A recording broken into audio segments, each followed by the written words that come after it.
Many of you may be getting ready to have some breakfast or perhaps just finishing up, but there's something you might want to consider when it comes to some of your table scraps before you throw them away.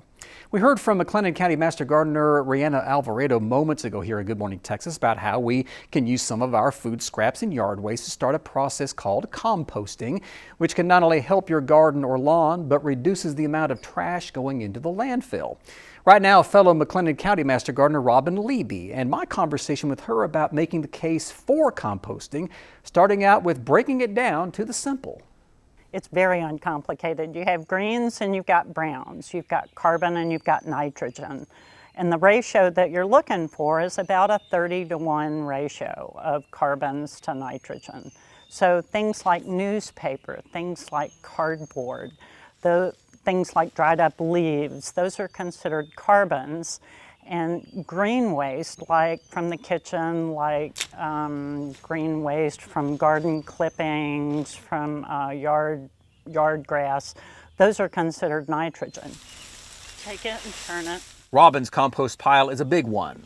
Also big, her concern for composting materials going somewhere else other than anybody's compost area. As you well know, McLennan County is running out of space in our landfill, and there's a new one that's being sited in Axtell. And it is a huge trash footprint, and as the population continues to increase, we've got to do something to reduce that garbage footprint. Which leads to her biggest plea for composting. Because it's good for the earth. And you can compost in a very, very small compost bin, and then take that compost and put it on your potted plants on the patio. It's good for the soil, it's good for the earth, it's good for the plants. The EPA said in 2015 a report that our nation's composting recycling rate is at 34 to 35%, where it has been since 2010.